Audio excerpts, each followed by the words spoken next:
오늘 말씀 마태복음 5장 3절에서 12절 말씀 보겠습니다.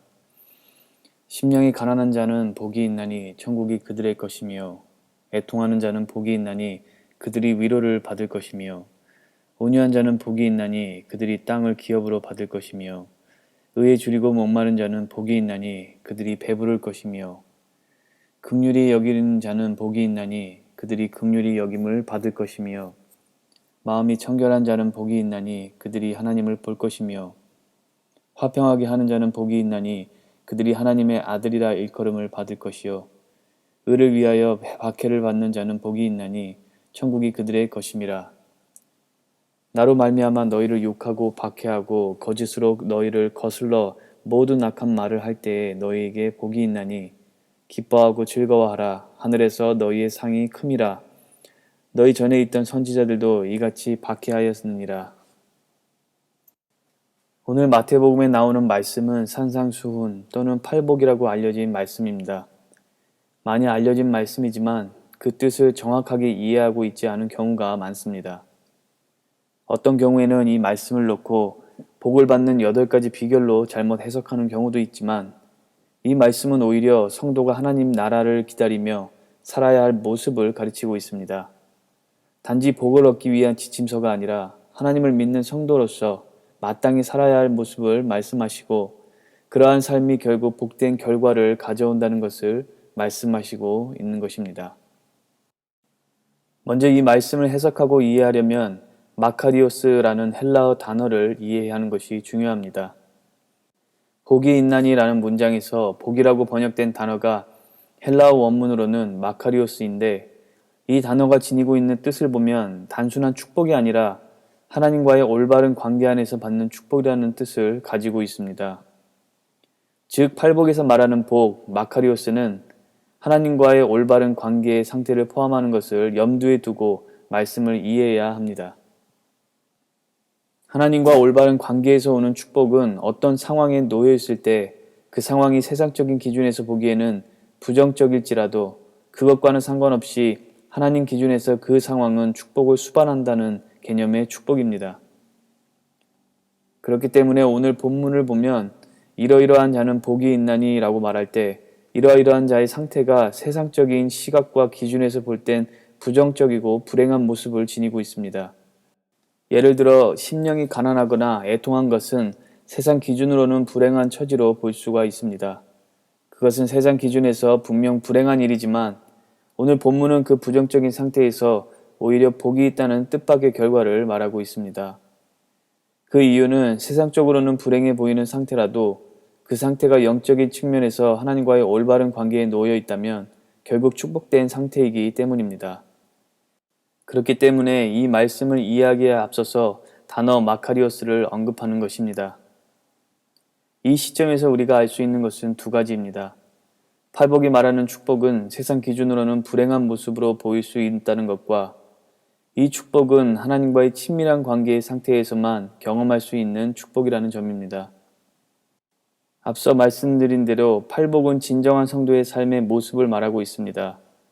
예수님을 구세주로 영접한 성도가 가져야 할 신앙과 삶의 모습이고 그러한 삶은 하나님과의 친밀한 관계 안에 있으며 그 삶은 세상 기준에는 어렵게 사는 것 같아도 결국 축복을 가져오는 삶이라는 것입니다.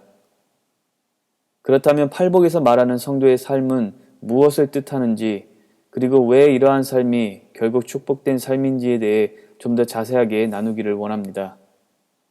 첫 번째는 심령이 가난한 자가 천국을 얻는다는 말씀입니다. 심령이 가난함은 내 마음에 다른 어떤 것으로도 채워지지 않고 다른 어떤 것도 의지할 것이 없이 오로지 하나님만을 바라보는 상태입니다. 많은 사람들이 이렇게 심령이 가난해짐을 어려운 상황 속에서 경험하게 됩니다. 여러 가지 어려움을 겪으며 마음의 세속적인 것을 내려놓고 하나님만 찾는 계기를 만납니다. 반대로 심령이 부유하다는 것은 무엇을 의미합니까? 마음에 하나님이 아닌 다른 것으로 꽉 차 있는 상태를 의미합니다. 돈을 의지할 수도 있고 인맥을 의지할 수도 있고 쾌락이나 온갖 세상 것으로 가득할 수도 있습니다. 욕심, 야망 등 부질없는 것을 욕심내고 내려놓지 못하는 상태도 마음이 부유하다고 할 수 있습니다. 물론 이러한 것들이 내 속에 가득하다고 해서 실제로 마음과 영혼이 부유한 것은 아니지만 가난함을 느끼지 못할 정도로 꽉 차 있기 때문에 심령이 부유하다고 표현하는 것입니다. 탕자의 이야기를 볼 때 처음에 아버지 재산을 가지고 부유함을 믿었던 아들이 돈을 다 탕진하고 가난해져서 고생할 때 비로소 마음에 다른 어떤 것도 의지하지 않고 아버지의 집이 그가 있어야 할 곳이라는 것을 깨달았듯이 우리 마음도 세상적인 것, 어떤 것도 의지하지 않고 가난해져야 비로소 하나님 아버지만 보게 되고 그분만 의지하며 살게 된다는 것입니다. 그러나 우리가 굳이 어려움을 겪지 않아도 항상 내 심령이 가난하여 하나님만 의지하는 상태가 될 수 있으며 그래야 하나님과의 관계가 올바르고 그러한 자가 결국 축복받는 자입니다. 우리가 일부러 금식하며 기도하는 것도 내 마음의 육적인 것을 다 내려놓고 하나님만 바라는 상태를 만들기 위함입니다. 그러한 자에게는 천국을 허락하신다고 말씀을 하시는데 큰 의미에서 볼 때 내가 다른 어떤 것이 아닌 오직 예수님을 구세주로 시인하기 때문에 구원을 받아 천국에 들어가게 되고 또 그렇게 하나님만 바라는 영적 상태일 때 하나님의 나라가 내 삶에 임하는 것을 보고 경험하게 되는 것입니다. 두 번째로 애통하는 자는 위로를 받는 복이 있다고 말씀을 하십니다. 두 번째는 첫 번째와 연관이 있습니다. 나의 부족함과 죄를 놓고 애통하며 하나님을 찾는 상태입니다. 스스로 부유하고 만족하는 자는 절대 죄로 애통할 수가 없습니다. 내가 하나님 아버지 없이는 살 수 없음을 깨닫고 하나님만을 바라는 가운데 나의 부족하고 연약함과 내 안의 죄를 보고 애통하고 하나님의 은혜를 바라는 것입니다. 그것이 꼭 스스로에게만 국한된 것이 아니라 우리가 속한 사회 속에 하나님이 없고 죄만 가득함을 보고 애통할 수도 있는 것입니다. 애통하는 자는 결국 위로를 받는 축복을 얻는다고 말씀하십니다. 위로는 단순히 등을 토닥토닥 해준다는 의미가 아닙니다. 위로를 받는다는 것은 하나님께서 우리의 기도를 들어주실 뿐만 아니라 우리의 부족함과 연약함을 채우시고 우리를 힘주시는 것을 의미합니다. 나의 죄를 사하여 주실 뿐만 아니라 죄를 이길 수 있는 거룩한 능력을 허락하시기 때문에 애통하는 자는 위로를 받는 것입니다. 세 번째, 온유한 자는 땅을 기업으로 얻는다고 말씀하십니다. 온유라고 하면 화도 안 내고 말도 잘 못하고 약한 이미지를 떠올릴 수 있지만 그러한 겉모습을 말하는 것이 아닙니다. 물론 온유한 자가 화를 내거나 함부로 말하거나 강한 척하지는 않기 때문에 그렇게 볼 수도 있습니다. 그러나 근본적으로 온유함은 겸손함, 너그러움, 스스로를 드러내지 않는 모습, 그리고 다툼을 피하는 모습을 말하고 있습니다. 이러한 온유한 모습으로 이 세상을 사는 것은 결코 쉽지가 않습니다. 특히 요즘 사회에서 온유한 사람이 된다는 것은 너무나 많은 손해를 보는 것 같을 것입니다. 그런데 이러한 온유함은 그저 덕을 갖춘 사람으로 사는 것 이상의 것을 말합니다. 온유함은 성령의 열매를 이야기합니다. 갈라디아서 5장 22절, 23절을 보면 성령의 열매가 나옵니다. 오직 성령의 열매는 사랑과 희락과 화평과 오래 참음과 자비와 양성과 충성과 온유와 절제니 이 같은 것을 금지할 법이 없느니라. 이 성령의 열매 안에 온유가 분명히 있습니다. 이 말은 즉 온유한 자는 성령 충만한 자고 그러한 사람은 하나님과의 관계가 올바른 것이며 그러한 자는 결국 축복을 받을 수밖에 없다는 것입니다. 그런데 놀라운 것은 이러한 자가 땅을 기업으로 받는다고 그 축복의 형태를 말씀하십니다. 갑자기 왜 땅을 기업으로 받는다고 하실까요? 어떤 경우 이 땅을 천국의 땅으로 해석하는 경우도 있습니다. 그러나 여기서 말하는 땅은 단지 천국의 땅을 받는다는 뜻으로만 해석할 수는 없습니다. 조금 전 온유한 자의 특성을 말했습니다. 겸손함, 너그러움, 스스로를 드러내지 않는 모습, 그리고 다툼을 피하는 모습. 이러한 사람에 반대되는 사람은 공격적이고 교만하고 강팍하고 나를 드러내고자 하며 다툼을 일으키는 사람일 것입니다. 세상적인 이치에서 볼 때 온유한 자가 그에 반대되는 사람에게 지고 살 수밖에 없는데, 그렇기 때문에 오히려 하나님께서 온유한 자에게 땅을 기업으로 주시는 은혜, 즉 하나님께서 그 앞길을 책임져 주시는 은혜를 보게 된다는 것입니다. 단순히 부동산이 많아지는 것을 넘어서서 생존하기 위해 남을 밟고 올라서야 하는 사회에서 온유함의 열매를 맺는 사람은 오히려 하나님께서 그의 앞길을 형통하게 하실 것이라는 뜻입니다. 이러한 진리는 시편에도 고백하고 있습니다. 시편 37편 9절에서 13절 말씀을 보면 진실로 악을 행하는 자들은 끊어질 것이나 여호와를 소망하는 자들은 땅을 차지하리로다. 잠시 후에 악인이 없어지리니 내가 그것을 자세히 살필지라도 없으리로다. 그러나 온유한 자들은 땅을 차지하며 풍성한 화평으로 즐거워하리로다. 악인이 의인치기를 꾀하고 그를 향하여 그의 일을 가는도다. 그러나 주께서 그를 비웃으시리니 그의 날이 다가옴을 보심이로다. 놀라운 진리입니다. 온유함으로 손해보고 억압받고 살 것 같지만 오히려 하나님께서 챙겨주시고 갚아주신다는 사실을 꼭 기억해야 합니다. 네 번째, 의에 줄이고 목마른 자는 그들이 배부르게 될 것이라고 말씀을 하십니다. 의에 줄이고 목마르다는 것은 무엇을 의미합니까?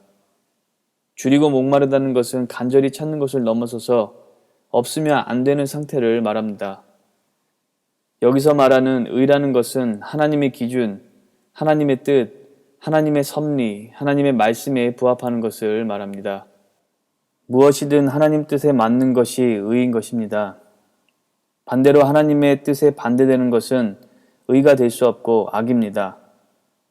이유는 하나님께서 모든 것의 기준 되시기 때문입니다.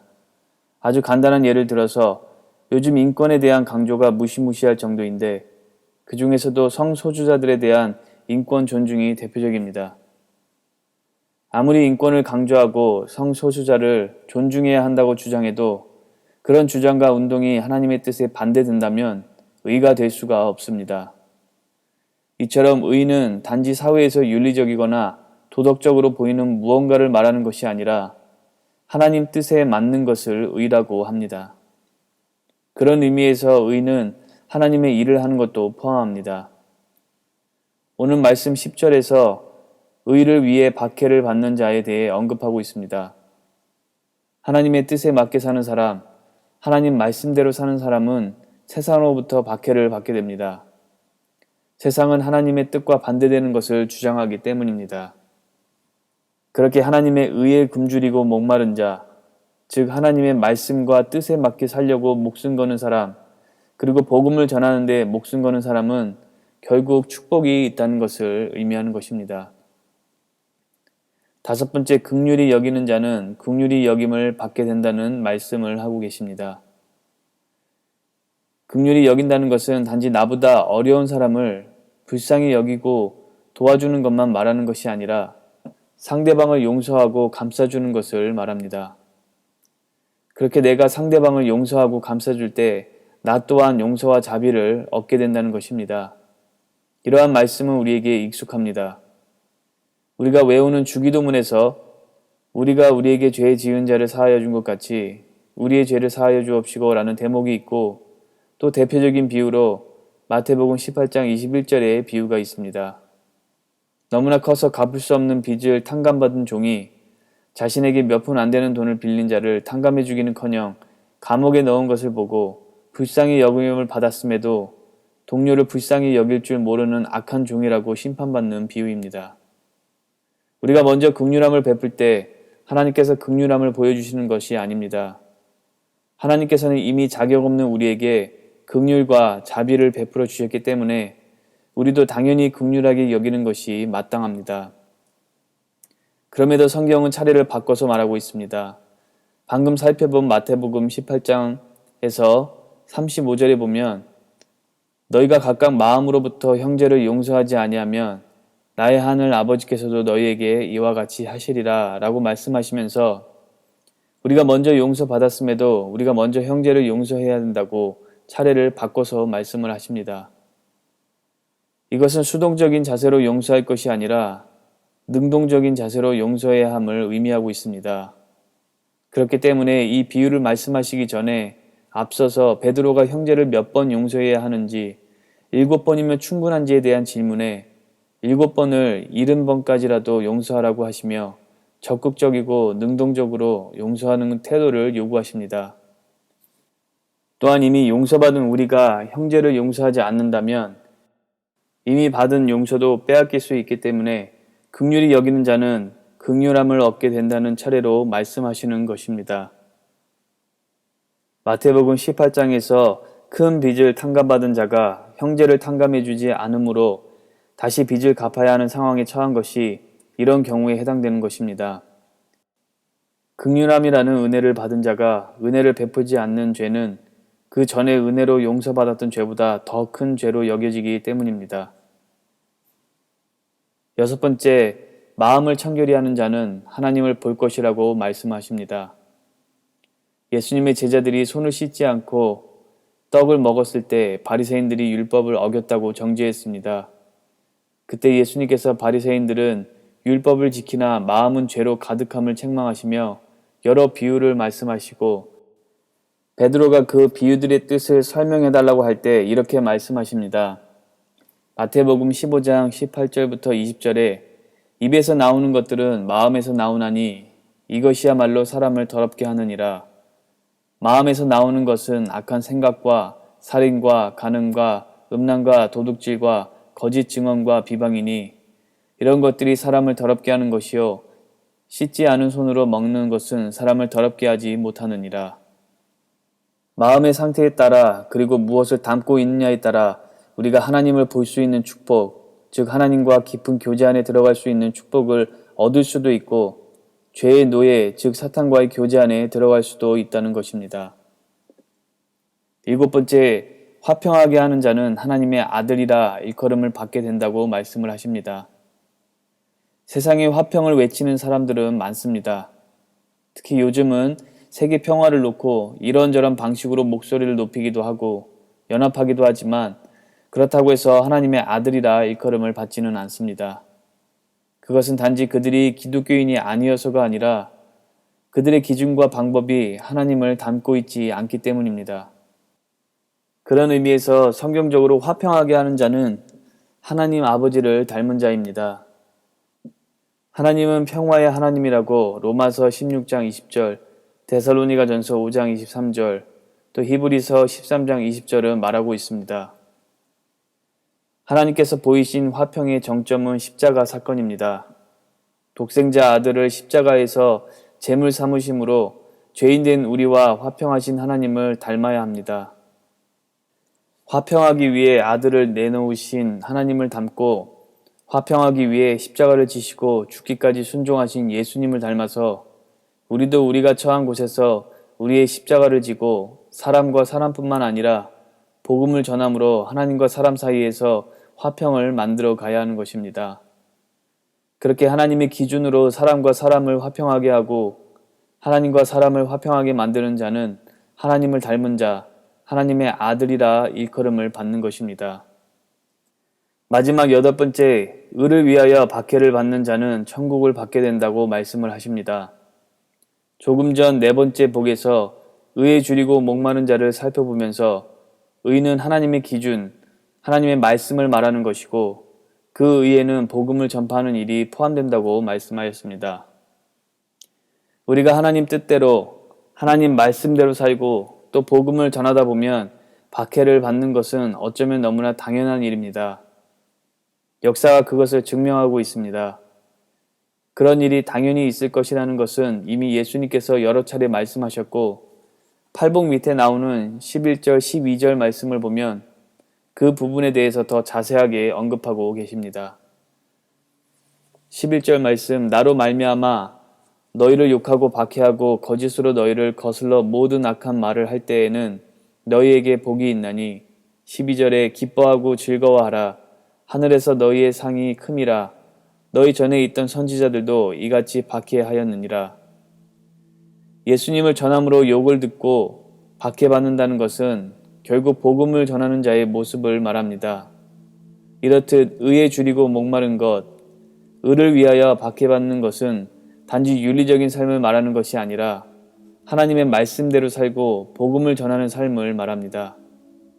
이러한 삶은 박해와 어려움이 있지만 그로 인해 기뻐해야 할 이유는 하나님께서 다 보시고 다 기억하시고 그에 맞는 상급을 주시기 때문입니다. 하나님은 우리가 복음을 위해 받은 핍박을 잊어버리시지 않으십니다. 말씀을 정리해 봅니다. 오늘 우리에게 주신 팔복은 세상에서 복받는 비결 8가지 이런 것이 아닙니다. 오히려 하나님을 믿는 성도라면 당연히 가져야 할 모습이고 세상 관점에서는 결코 쉬운 삶은 아니지만 하나님 관점에서는 축복을 받을 수밖에 없는 그러한 삶이라는 것을 말씀하십니다. 성도의 심령은 가난하여 하나님만을 의지하고 하나님을 사랑해야 합니다. 그리고 우리는 예수님 없이는 구원받을 수 없는 존재임을 기억해야 합니다. 이러한 것은 세속적인 것으로 부유한 마음으로는 불가능합니다. 성도는 자신이 부족한 죄인임을 알고 애통하며 하나님을 찾아야 합니다. 그러한 삶 가운데서 하나님께서 방문하시고 채워주십니다. 성도는 온유함으로 성령의 열매를 맺어야 합니다. 그것이 하나님께서 기뻐하는 모습이고 그 삶은 하나님께서 채워주시고 하나님의 것을 맡겨주십니다. 성도는 의에 줄이고 목말라 해서 세상의 의가 아닌 하나님의 의를 구하며 그렇게 살아야 하고 하나님의 말씀을 선포해야 합니다. 그 삶 속에서 영적, 육적 배부름의 축복이 있을 것입니다. 성도는 남을 긍휼히 여겨 용서하고 포용해야 합니다. 그 삶 속에서 하나님의 긍휼히 여기심을 경험하게 됩니다. 성도는 마음을 청결하게 해야 합니다. 그 마음의 온갖 죄와 우상을 치우고 하나님만을 바랄 때 하나님과의 깊은 교제 안에 들어가게 되는 것입니다. 성도는 사람과 사람 사이에서 화평을 만들고 또 하나님과 사람 사이에서 복음을 선포하며 화평을 만들어야 합니다. 그러한 사람이 하나님의 자녀인 것입니다.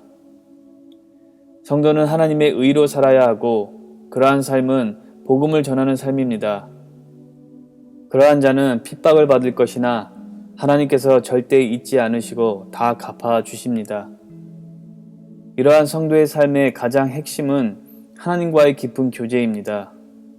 오늘 배운 축복이라는 헬라어 단어 마카리오스가 본래 하나님과의 깊은 관계에서 오는 축복임을 기억하며 이러한 성도의 삶은 하나님과의 깊은 교제가 꼭 필요하며 팔복은 하나님과의 교제 안에서 누리는 축복이라는 것을 우리는 기억해야 합니다.